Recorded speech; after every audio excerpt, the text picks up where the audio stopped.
Hello, welcome to Wellfood UK. ഇന്ന് ഞാൻ പരിചയപ്പെടുന്നത് വളരെ ഹെൽത്തി ആയിട്ടുള്ള ഒരു ഓട്സ് ഉപ്മാവാണ്. ഈ ഓട്സ് എന്ന് പറയുമ്പോൾ ഞാൻ ഉപയോഗിക്കുന്നത് ജംബോ ഓട്സ് ആണ്. സാധാരണ ഓട്സ് ഉണ്ടല്ലോ, ചെറിയ പൊടി പോലെ, അതല്ലാതെ ജംബോ ഓട്സ് ആണ് ഞാൻ ഇതിന് വേണ്ടിയിട്ട് ഉപയോഗിക്കുന്നത്. പിന്നെ ഇതിൽ ചേർക്കാൻ വേണ്ടിയിട്ട് ഉള്ളി കട്ട് ചെയ്തതുണ്ട്, ക്യാരറ്റ് ഉണ്ട്, ബീൻസ് ഉണ്ട്, പിന്നെ ക്യാപ്സിക്കോൺ, അത് യെല്ലോ ഗ്രീനും എടുത്തിട്ട് ഞാൻ. പിന്നെ ഇതിൻ്റെ അകത്ത് ഇഞ്ചി ചെറുതായി കട്ട് ചെയ്തുകൊണ്ട്, പച്ചമുളകുണ്ട്, കറിവേപ്പിലയുണ്ട്.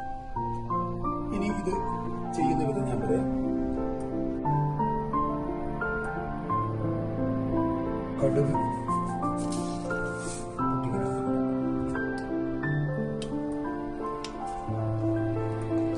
പൊട്ടിയതിനു ശേഷം ചൂടായി കുറച്ച് നല്ല കശുവണ്ടി,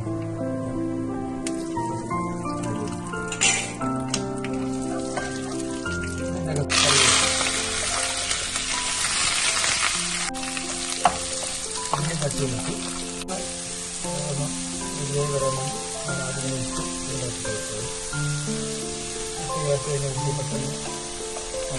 ഉള്ളി ഏകദേശം ഒരു ലൈറ്റ് ബ്രൗൺ ആവാനേ പാടുള്ളൂ. ഞാൻ അതിൻ്റെ ബാക്കിയുള്ള ക്യാപ്സിക്കം ചേർത്ത്, ക്യാരറ്റ്, ബീൻസ് ഇളക്കിയിട്ട്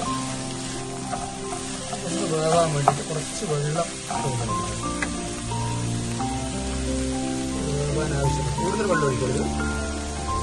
ഓട്സ് ഇടുമ്പോൾ കട്ട പിടിച്ചു.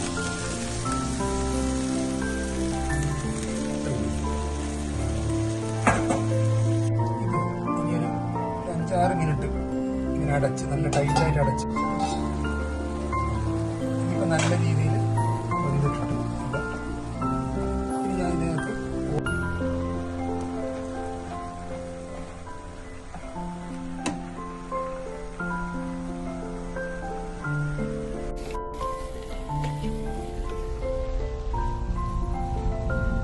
ഓട്സ് ഉപ്മാവ് ഇവിടെ റെഡി ആയിട്ടുണ്ട്. ഇനി ഞാനൊരു സെർവിങ് പ്ലേറ്റിലേക്ക് മാറ്റുകയാണ്. ഈ ഓട്സിന്റെ ഉപ്മാവ് ഇവിടെ റെഡി ആയിട്ടുണ്ട്. നിങ്ങൾ തീർച്ചയായിട്ടും ഇതൊന്ന് ട്രൈ ചെയ്ത് നോക്കണം. നല്ല ഹെൽത്തി ആയിട്ടുള്ള ഒരു ഉപ്മാവാണിത്. പിന്നെ നിങ്ങൾക്ക് എൻ്റെ വീഡിയോ ഇഷ്ടപ്പെട്ടിട്ടുണ്ടെങ്കിൽ നിങ്ങൾ please like, share and subscribe. Thank you.